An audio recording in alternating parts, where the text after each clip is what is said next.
I think the greatest gifts in life, and is belief and exposure, right? Because a lot of times, for me personally, the reason I say that is there was a lot of moments in my life to where it was people that saw things in me that I couldn't see in myself. And they believed in me in a way that I couldn't believe in myself yet.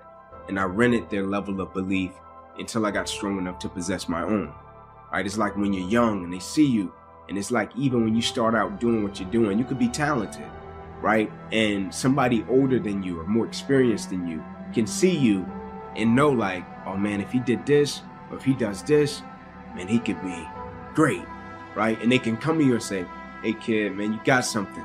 Like you could be great, right? Like my teachers and my coaches, when they came to me and they was like, son, I'm telling you, you could go to college, man. Like you really, I know you're talking about it, but your circumstances are saying different. I think you can do it, right? And when they said it, I'm like, oh, I can do it. Like I can make it happen because they're believing in me making it happen.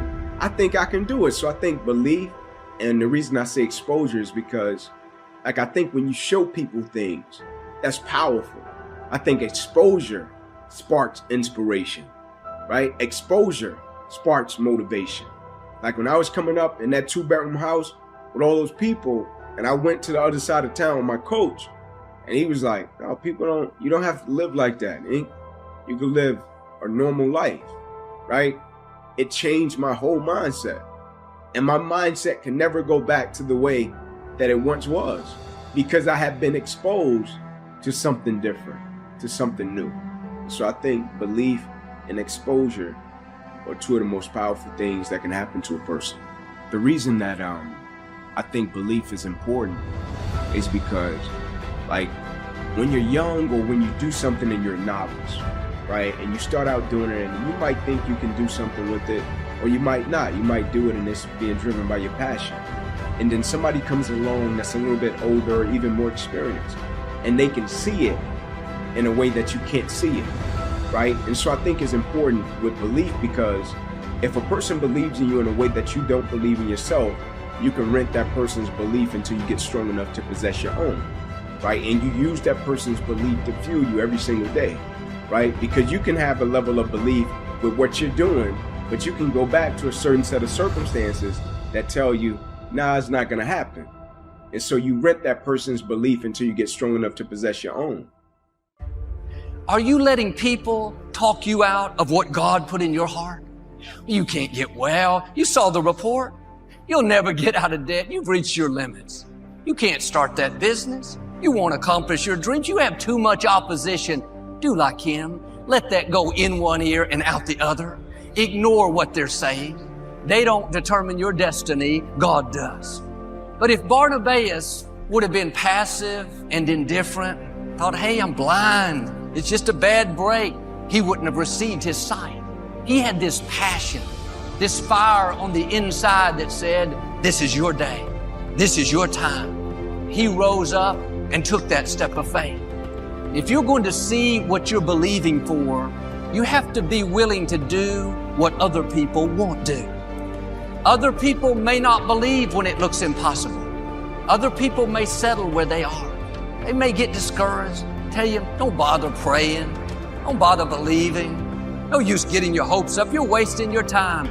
You have to do like Barnabas and say, God, this looks impossible, but I know you can do the impossible. The odds are against me, but God, I know you are for me. Well, I put in 3 applications. All 3 companies turned me down. I don't think I'll ever find a job. I say this respectfully, you don't want it bad enough. Well, I dated 2 girls. Both of them told me I wasn't their type. I don't think I'll ever get married. You don't want it bad enough. There are several million other girls out there. Well, I want to get well, but the medical report says I'm not going to make it. When the odds are against you, you have to want it on a new level. How bad do you want to get out of debt? Bad enough to not buy things you can't afford? Bad enough to not try to keep up with your friends? Bad enough to honor God by tithing your income? How bad do you want that promotion? Bad enough to get to work early? Bad enough to do more than what's required? bad enough to take that online course to sharpen your skills? I don't want to take another course. I don't want more work. I just want the promotion. You don't want it bad enough. You have to stand out in the crowd. You're wasting a bunch of percentage here. We have 80 more percent that we're not tapping into, because in this other 80% is suffering, pain, failure, self-doubt, darkness, and then a whole bunch of light. But to get to this light, you got to go through all of this shit. So a lot of us know that. We know, yeah, I can get over here, but over here, man, this is much better, because I got to go through this journey that is not fun. This from 20 to 100%, this shit in between is not fun. So we decided to live over here. So everybody goes, how do you do that?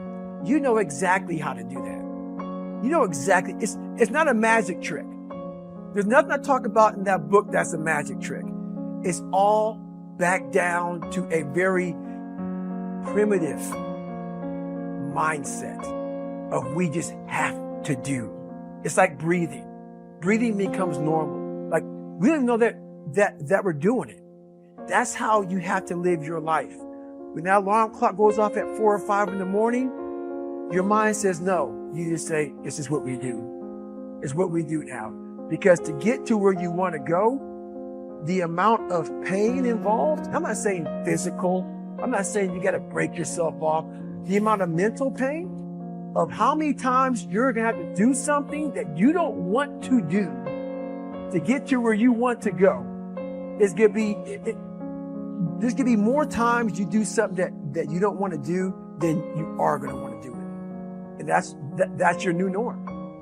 What is in us, we have no idea until we start trying hard. And I mean really trying hard, when you're obsessed with, hey, this is my new norm. My new norm is that, wow, this isn't always fun. We give names like English Channel, like Atlantic, to what is actually the same body of water. Pacific, same. Indian Ocean, same. South China Sea, same. All these different names, when everything is one ocean, one sea. And so it is with the human race. We give ourselves, and we are given, all these names and labels to define us, when actually all of us, none excluded, are different points of attention in the same flow of infinite awareness.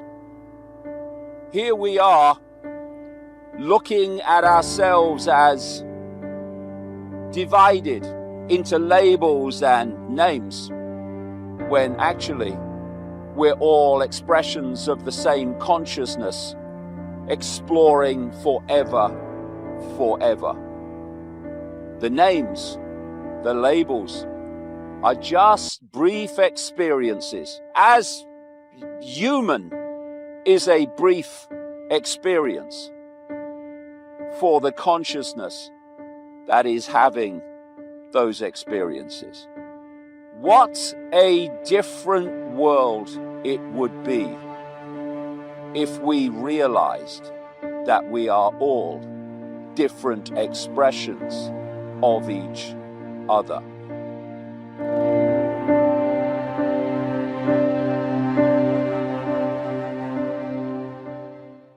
Quitting guarantees the failure.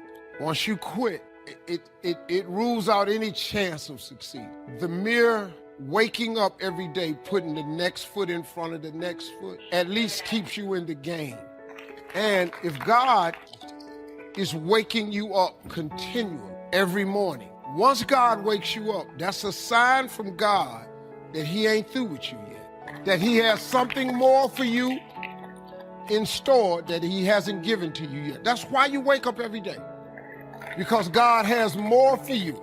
Now, all you gotta do is understand that, because look at this. The moment God is done, when you served your purpose here, you won't wake up. But if you keep waking up, don't you understand that there's a higher purpose? Your goal in life is just to get into a relationship with God where you can understand the purpose. And it ain't got to match nobody else's. You know, quit trying to be saved like everybody else. You got to get saved for yourself. You know, people all the time, I get questioned as a Christian all the time. I can't believe you're a Christian, you cussing. Well, I'm a Christian that cuss. I'm still a Christian. I believe in God. What you want me to tell you? But if you knew who I used to be, you'd be perfectly fine with this occasional cussing that I'm doing now. You really would. If you knew the shit I really did, you'd be A-okay with this cussing. But I quit worrying about people a long time ago. People ain't got no heaven for you. People can't save you. And then I was thinking one day, if the scripture is true, that there's none perfect, no, not one. There are no perfect people, but there is a heaven. If it ain't no perfect people, who going to heaven? Because ain't nobody perfect, so who's going? So I think y'all ought to just get to hoping just like I'm hoping, that when we get up to the gate, God is grading on the curve. Because I'm hoping that this 70 that I'm going to go to the gate with is a low A. And let me tell you something, and let me tell you something, that's all y'all got. See, you might be a better Christian than me, but you ain't perfect. So now who are you when you judge another person? So I'm going to take this 70, I'm going to see how it goes. You going up there with your 72. You go up there, you might go up there what you think is a 90. And when they read it off, you might discover you ain't got no 9. So I'm gonna just go and do the best I can. You know, love God, keep serving him, talk about him when I get a chance, pay my little tithes, do the best I can. But you know, I'm an entry-level Christian. That's all I am. If you do advanced Christianity, congratulations. I'm an entry-level Christian. I can participate that way. I can't do advanced Christianity. If you slap me, you slap the wrong Christian. See, most people engage in low-life living, low-risk living. This, God said, if you're not willing to risk, you cannot grow. And if you cannot grow, you cannot become your best. And if you cannot become your best, you can't be happy. And if you can't be happy, then what else is there? I like what Helen Keller said, life is short and unpredictable. Eat the dessert first. And so you want to begin to take some chances. You want to begin to challenge yourself and make it okay to fail and learn from your failures. Don't allow fear of failure and the allure, the attractiveness of playing it safe in life to draw you in.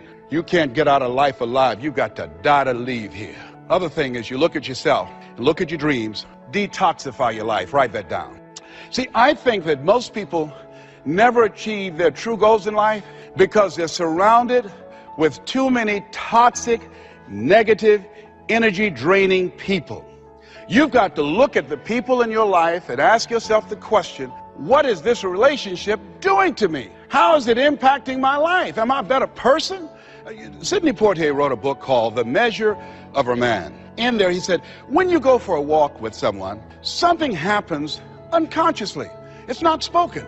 Either you adjust to their pace or they adjust to your pace. Whose pace have you adjusted to? See, you want to surround yourself. My daughter, Ona Brown, who's a speaker and coach, she says, call forth your team, but make sure these are people that you can learn from. It's possible you can live your dream. It's necessary that you have the mindset that I'm going to do this. But you've got to take ownership. You've got to decide, hey, I'm going to do this. You've got to take responsibility for your life. George Bernard Shaw said the people that make it in this life, they look around for the circumstances that they want, and if they can't find them, they create them. You've got to decide, it's me. You've got to say, and say this with conviction, I expect to win. I think it's important that we say that. You know, if you ask most people, do you want to become successful? They will say yes. Took my oldest son for a walk, my namesake. You know, we always expect our children to do far more than what we do. I said, Calvin, he wants his own identity. He's Leslie Calvin Brown Jr. I stopped him, looked him in the eyes, and said, do you want to be successful, son? He said, yes, sir, Dad. Very good. Let's walk, son. Walk further. Stopped him again. I said, Calvin, look me in the eyes, son. Yes, sir, Dad. Do you expect to be successful, son? And he stood there and he looked at me and his eyes got glassy. And he said, let's walk. And the reason that he said, let's walk, because my son is very bright. Of all my children, he's perhaps the smartest one. But Calvin now, over 30, Calvin now, a single parent of 2 daughters, good father. Calvin now, at this stage of his life, he's behind on his dreams. lot of talent, a lot of abilities. Now here's a note to make. It's important to make sure that the greatest pull on your life is the pull of the future. Now we talked yesterday about reviewing the past, which is fine, but we're not to live in the past. Some people let the past pull them back. The past can be like gravity if you let it to pull you back, not just to think about it to get advice from mistakes to carry on for the future. But some people live in the past. They live in the darkness of the past. They live in the mistakes of the past. They live in the discouragement of the past. They didn't make it, and that affects them for the rest of their life, living in the past. So we don't want the future, the past, to pull us back, to live in the past, and all other kinds of things that affect us. It's going to affect us to some extent, but not to the extent that we should be affected by the future. So make this note. Dreams and goals can become magnets. Dreams and goals can become magnets. And the stronger the goal, the higher the purpose, the more powerful the objective, the stronger this magnet is that pulls you that direction. Now, not only does your goals and your objectives pull you that direction, here's what they also do. They pull you through. They pull you through all kinds of down days. They pull you through a difficult time. It'll pull you through some winter of your life. Some people get lost in the confusion of the day simply because their goal is not bright enough to pull them through. One writer of ancient times said, we can walk through the valley. Even though there's shadows of death around, we walk through the valley. And here's why it's possible to walk through the valley, even though there's death and shadows and difficulties, is because we have a view of the other side of the valley. Next, it's goals that drive us to take advantage of the spring. Why would the farmer put the plow in the ground in the spring if he couldn't see the vision of the harvest when the summer is finished? Is it possible to see the finished harvest? And the answer is yes. We do that simply by faith. Key phrase, faith is the ability to see things that don't yet exist. And that's how things exist. How did this hotel get here? Someone saw it while the property was vacant. You say, well, is it possible to see this hotel when it isn't here? And the answer is yes, of course.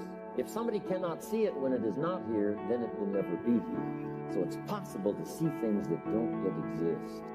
It's also a little time management quote, but let me quote it now because it goes so well with what we're talking about here.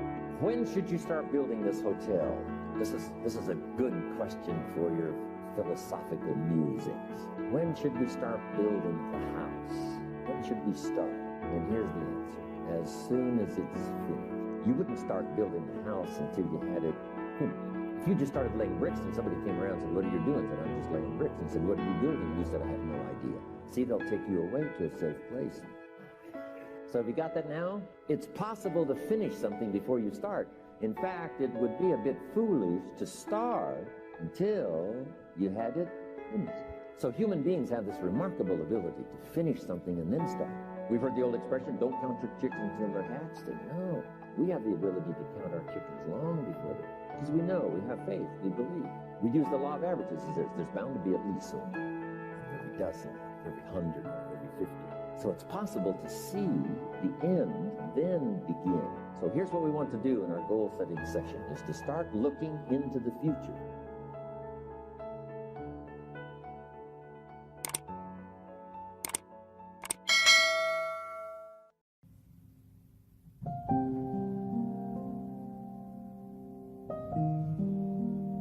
I love you.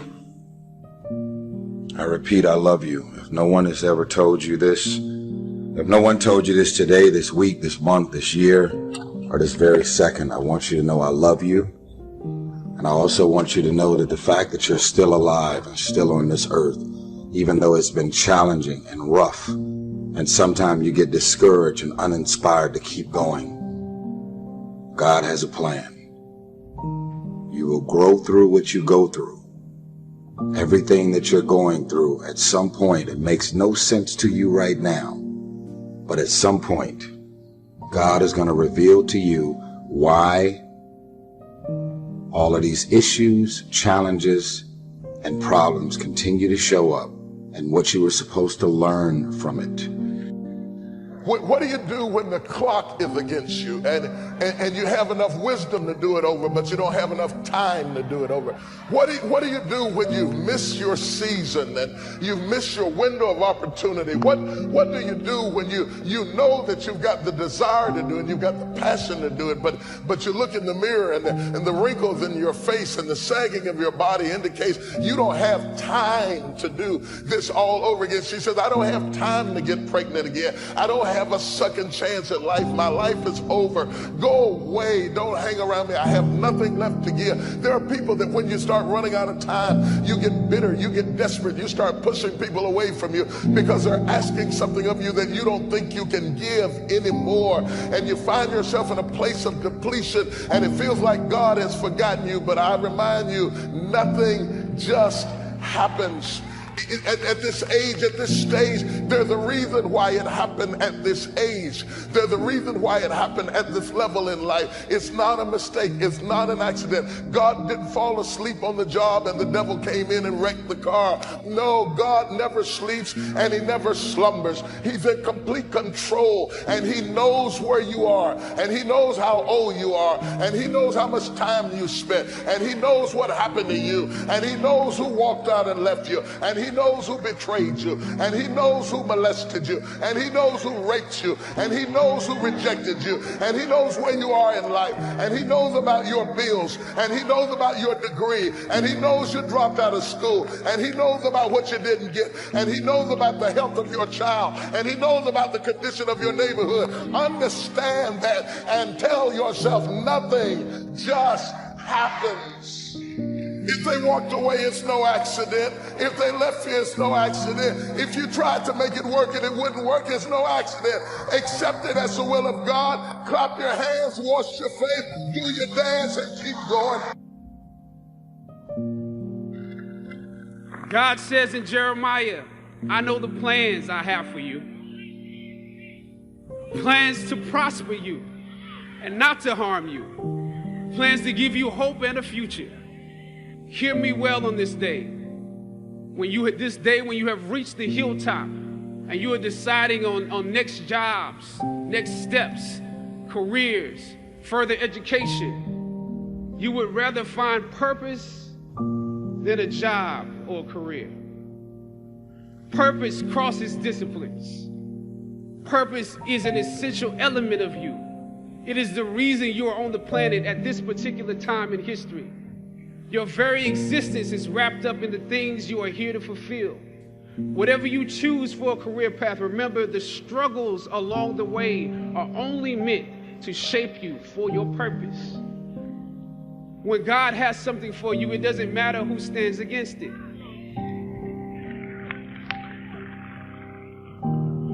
God will move someone that's holding you back away from a door and put someone there who will open it for you.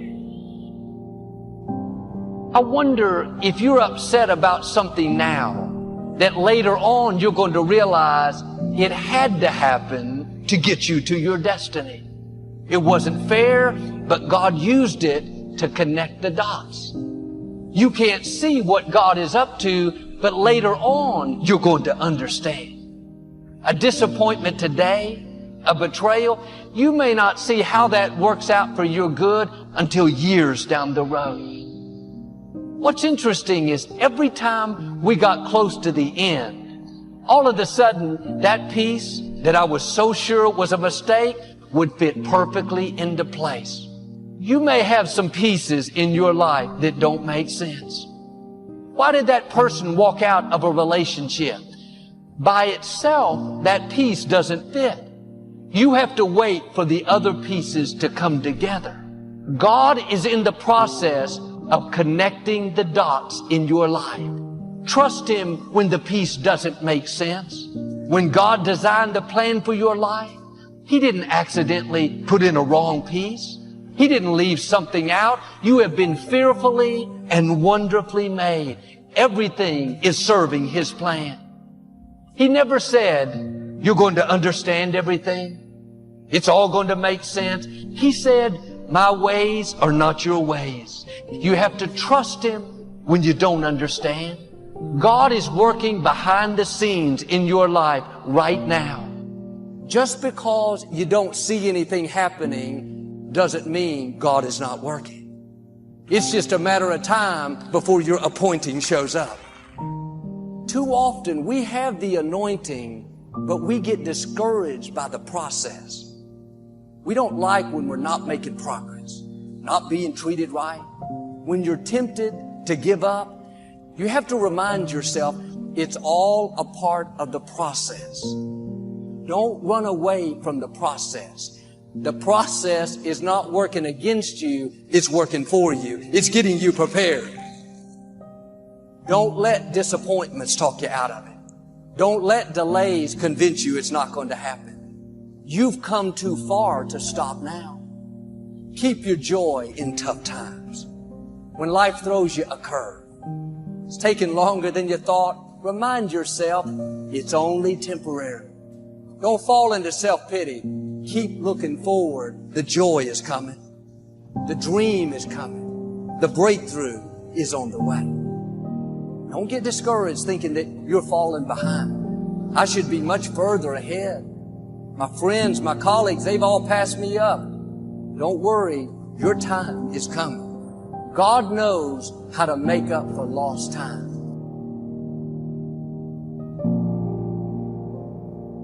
Everything that's happening to you is God is processing. Every difficult moment you're having, He just processing you. That's all He's doing. Everything you're going through is preparing you for what you ask God for. And if you need to be tough when you get to where you're going, then He gonna toughen you. If you got to be more caring along the way, He gonna let you have some trials come your way that's gonna have to produce that in you. What happened in my life was getting where I've gotten to today and where I'm even headed to, I had to be tough. So He toughened me along the way. I had to learn how to appreciate a lot, so He took everything. To really understand the value of money, I had none. To just appreciate simple things, what I'm gonna eat today, where I'm gonna wash up at, where I'm gonna bathe. He sent me through a trial of being homeless for 3 years. I lived in a car for 3 years. All of that I was going through, that I was tripping with, that I did not appreciate or understand, I understand it now, because I'm on the other side of them troubles. And I understand what all them troubles was for. And even though I did not understand or appreciate the route He took me on, it was the route I had to go on. See, the route you on right now is the route you got to take. And it's very uniquely yours. This thing you going through, this just uniquely yours. You just got to understand you ain't the only one. You ain't the only one going through it. Now, in the order that it's going to happen, it's just yours. Success begins with identifying a problem to solve. So Jesus Christ knew, if I'm going to be successful, I must succeed in something. So he went looking for a problem. He found one. He found 3 young men at that time sitting on the beach with an empty boat. That was a problem. They were professionals. They didn't know what to do with their problem. What did he do? He offered to solve their problems. What did he use? His gift. What was his gift? The gift of dominion. And he told them to go back out. Wrong location, wrong depth, and net on the wrong side, and he solved their problem. Now, what happened after that? Do you remember what happened after that? It says, Peter said to him, "What manner of man are you?" In other words, you just separated yourself from normal men. That's what that means. We thought you was a normal person. Success begins with separating yourselves from the pack. What manner of person are you? Why? Because you solved a problem that we couldn't solve. You used the gift we didn't know you had. Immediately, he became celebrated. He became a celebrity. No wonder why they were willing to drop their nets shut down their fishing company and join him, because he became what? Successful in an area of life. Therefore, he became influential. Influence is the capacity to cause other people to listen to you or to follow you. What is influence? Oh dear. I guess I'm talking to myself. Talk to myself, talk to the hand. Influence is the capacity to cause other people to listen to you or to follow you. That's influence. Suddenly they decided to listen to him. Then they went even to the point where they said, we will follow you. Influence is when other people change their priorities for yours. Positive thinking won't let you do anything, but it will let you do everything. Better than negative thinking will. Now, I know that for most busy people, getting regular exercise is about as easy as climbing Mount Kilimanjaro. But it can be done. You've just got to have a plan. You've got to set some goals, because it's just as difficult to reach a destination you don't have as it is to come back from a place you've never been. Unless you have definite, precise, clearly defined goals, you will not realize the maximum potential that lies within you. And this applies to every aspect of your life, not just to exercise. Now, here's some steps you can take towards that end. First, identify your goals, and next, set a deadline for reaching them.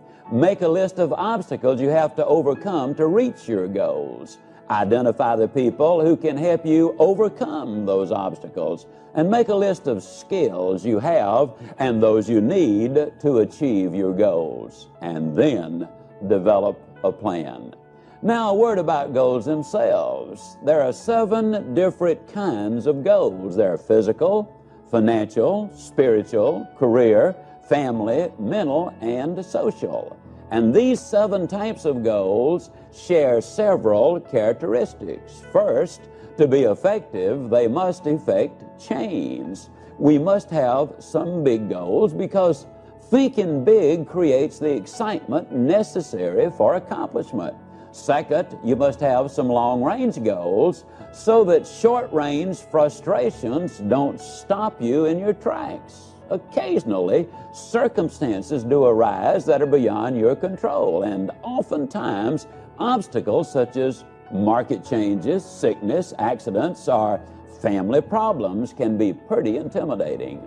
But by keeping your eye on the prize, you will find that the excitement of winning that prize will carry you through the tough times. Third, if you don't have daily objectives, you qualify as a dreamer and not as a doer. Dreamers are fine, provided they build foundations under their dreams by working daily towards them. Often, the difference between the great and the near great is the awareness that making it big means working every day towards our long-range objectives. And 4, your goals must be specific, not vague or general. If you want a new home, for example, know every detail of that house. How many square feet, number of rooms and bathrooms, the shape of the living room, the type and kind of lot, its location. If it's a car you're dreaming about, picture the make, the model, the color, and every option you want it to have. You see, if you want to reach your goal, you must see it, be able to smell, to touch, and to taste it. Know how it looks and what it feels like in your own mind. Before you can reach that goal, you see, it is true that whether you think you can or think you can't, you are generally right. Many people lose things that matter to them, things that mean something to them. Recently, I spoke very highly about my father while he was in this world. But now my father is gone. And what hurt me the most is that I didn't have the chance to say goodbye. I didn't have the chance to travel to bury my father because of the crisis that we are facing in our society, in this world right now. But yet I'm here. yet I'm still alive. And yet I still got work to do in this world. Does it hurt?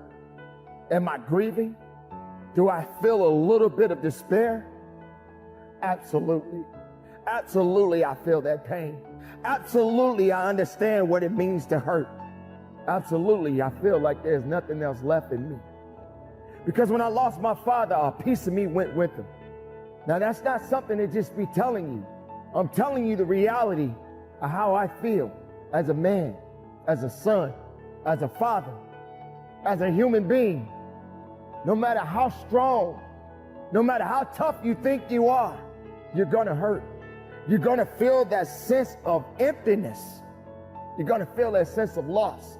But the best thing about losing is to grow, is to feel it, is to understand it, is to fight through it. It's nothing on earth can stop your purpose if you just hold on to it. So I live not just for me, not just for my family, not just for the people that look to me, but I do it to honor my parents. It feels not the best of me right now because I don't have that mother to talk to. I don't have that father to talk to or to give advice. It's just me now. The people that mattered in my life, the people that gave me life are no longer in this world, but they exist in my heart. They give me a reason that they left a legacy for me to carry on. This doesn't mean that it's the end of me. It means that I have work to do. It means that I have to continue to push and go harder and go stronger. It means that I have to stay focused. It means that I have to stay faithful. Doesn't matter how strong or how weak you are, you must climb that mountain. Doesn't matter how many times you fall, you must climb that mountain. You may slip a few times, but you must climb that mountain. If you're looking over your shoulder and worrying about who's behind you, how can you focus on what's going on at the top of the mountain? So you slip, so you fall. But are you breathing? Can you feel your heart beating? Are you alive? Then keep climbing. Don't be worrying about what you can't control, but you can control your emotions.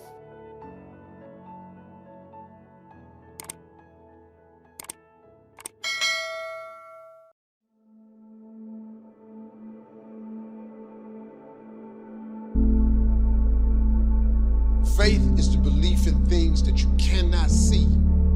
You can never lose faith. That's the key. You have to believe in something that you can't see. You have to believe when you don't see no way how. You have to buckle down and keep believing. Everything God wants you to have, He puts it in your imagination. Albert Einstein said imagination is everything. It's the preview to life's coming attractions. Everything you imagine is God showing you a preview of a coming attraction He has for you. And He puts it in your imagination so you can see what He got for you. So if you've been imagining that you're going to be rich one day, it's because God wants you to be rich. Now, when you going to ask Him for it, and are you going to wait for it to happen? Or are you going to lose faith? I've been wanting to be on TV since I was 10 years old. You know how old I was before I got on TV? 38. 28 years after I wrote it on the paper, I want to be on TV. It took me 28 years to get on TV. But it happened at an appointed time. I just never gave up the faith. I kept going because I didn't know how to quit. Because I know if I quit, it cannot happen. But if you stay with it, you have no idea what can happen for you. You can't quit, man. You got to stay with it. It's somebody having it way harder than you, and they didn't give up. Will there be some times that you want to give up? Yes. When you get into a tight spot and everything goes against you until it seems that you cannot hold on for a minute longer, never give up then, for that is just the place and time that the tide will turn. Never give up then, and that is so important. When you're working on doing the things you want to do and fulfilling your dream, and things happen, there are times when your energy feels so depleted that you want to give up, that it looks just totally impossible. And I can tell you from my own personal experience, don't give up then. That's when you've got to fall forward, when life is kicking dirt in your face.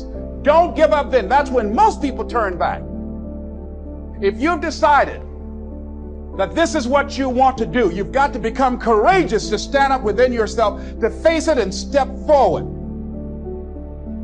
We all face difficulties that don't look like they'll ever change. We don't see any sign of things improving. It's easy to live discouraged and accept that it's not meant to be. What you're up against may look permanent. Seems like it's going to take years to get well, years to meet the right person. Don't be fooled by what you see. Trouble is only temporary. Soon you're going to see the breakthrough. You may not see how this can happen. You're looking at it in the natural. We serve a supernatural God. He can make things happen that you can't make happen. Joel, it's already been a long time. That means you are very close to seeing it turn around. You're about to see freedom, promotion, dreams suddenly come to pass. Soon that new door is going to open. Soon you're going to come into overflow. As long as you think it's going to take years, that's going to stop God from working. When you have this soon mentality, you get up each morning with expectancy. This could be the day that God shows out in your life. God owns it all. One touch of His favor and you'll have more than enough. One idea, one contract, and everything will change. Your mind will tell you all the reasons it's not going to happen. The people that you're up against are too powerful. It's been that way too long. Don't believe those lies. The problem will soon be over. The loneliness will soon be gone. These present troubles will not last very long. The scripture says rain falls on the just and the unjust. The rain doesn't discriminate. Don't get discouraged by difficulties. It's just life. It's not that trouble won't come, but the trouble is not going to last. When you're in difficulties, came down with an illness, people at work turned on you, it's easy to live worried. You have to remind yourself it is not permanent. Soon it will resolve. When Job looked at all his circumstances, all that he had lost, he got depressed. One reason he was so discouraged is he saw the trouble as permanent. As long as he had this forever mentality, he felt overwhelmed. When you have a setback, thoughts will tell you it's permanent. You'll never be happy again. If you believe those forever lies, you'll get discouraged and lose your passion. If the trouble was too much, the sickness too great, He wouldn't have allowed it. It's a test. What are you going to do? Give up on dreams, live defeated? Or are you going to believe that God is on the throne, that the trouble is temporary, that it's not going to last long? And at one point, Job changed his attitude. He got up out of the ashes, looked up toward the heavens, and said, I know my Redeemer lives. I know this difficulty can't stop my destiny. He shifted to an attitude of faith.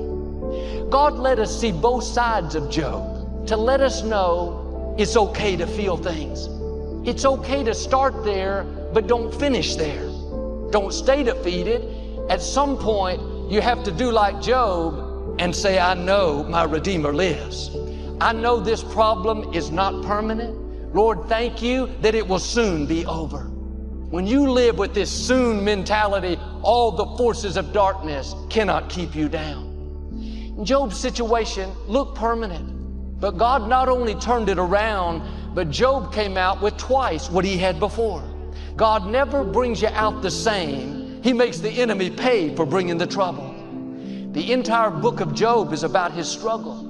You would think it went on for 40 years, but some commentaries believe the whole struggle was only 9 months. What you think is going to take years, like with Job, it's going to happen sooner than you think.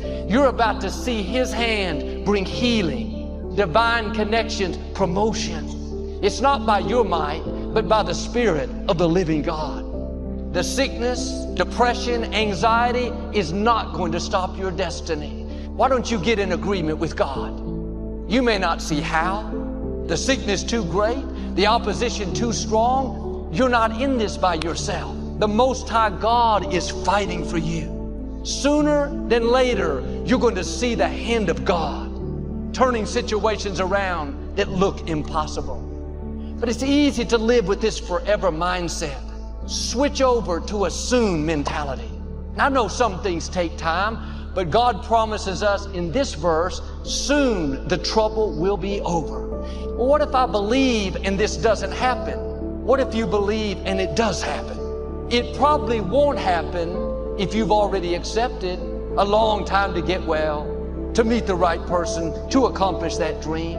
I'm asking you to believe for sooner than later. Even if it doesn't happen as soon as you like. But I've made up my mind, I'm going to live with the soon mentality. The trouble is temporary. You may be in a difficult time, but that's not how your story ends.